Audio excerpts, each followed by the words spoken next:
আসসালামু আলাইকুম, welcome back to Farzu's cooking show. কেমন আছেন সবাই? আশা করছি অনেক ভালো আছেন। Chinese okra stir fry, uncommon এই চাইনিজ রান্নাটি আজকে তৈরি করছি। ঢ্যাঁড়স আমরা কতভাবে রান্না করে থাকি, কিন্তু ভিন্ন স্বাদের হেলদি আজকের এই রান্নাটি অবশ্যই বাসায় ট্রাই করে দেখবেন। খেতে কিন্তু দারুণ মজা। পুরো রেসিপিটি ঠিকঠাক ফলো করবেন আর আমার চ্যানেলের অন্যান্য রেসিপি দেখার ও চ্যানেলটি সাবস্ক্রাইব করার অনুরোধ জানিয়ে শুরু করছি আজকের রান্না। প্রথমে সবজিগুলো রেডি করে নিতে হবে।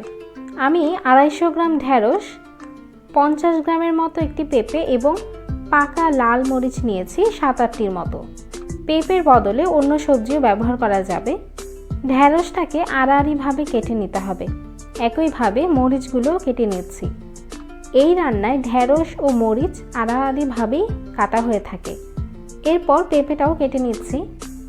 এবার 2 কোয়া রসুন এবং একটি মাঝারি সাইজের পেঁয়াজ কেটে নিচ্ছি। পেঁয়াজটা এই রান্নায় ব্যবহার না করলেও চলবে, তবে পেঁয়াজটা টেস্ট আরও ভালো করবে।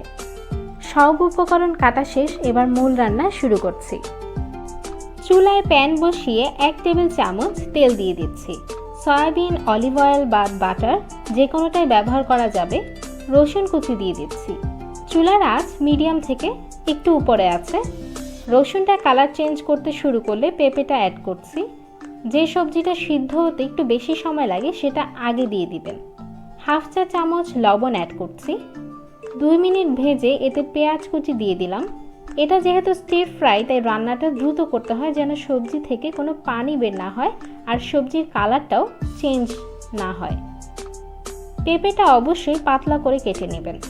কিছুক্ষণ ভেজে নিয়ে ঢ্যাঁড়সগুলো দিয়ে দিলাম আর চুলার আঁচ এবার একদম ফুল করে দিচ্ছি। কেটে রাখা মরিচের খানিকটা এখন দিয়ে দিলাম। 2 মিনিট নেড়ে চেড়ে 1 টেবিল চামচ লাইট সয়া সস দিয়ে দিচ্ছি। হালকা মিশিয়ে 1/4 চা চামচ টেস্টিং সল্ট দিয়ে দিলাম। এর পরিবর্তে চিনিও ব্যবহার করা যাবে।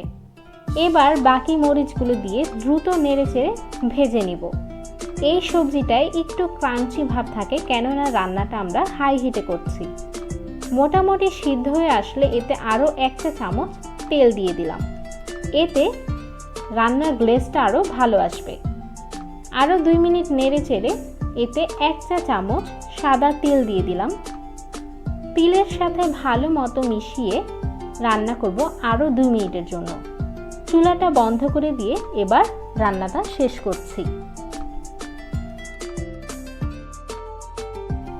দেখলেন তো কত সহজে ঝটপট দারুণ মজাদার হেলদি এই খাবারটা তৈরি হয়ে গেল।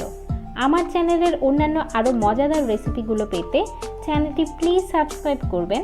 পাশাপাশি বিভিন্ন প্লেলিস্টের দারুণ রেসিপিগুলোও দেখবেন। সবাই অনেক ভালো থাকবেন। আল্লাহ হাফিজ।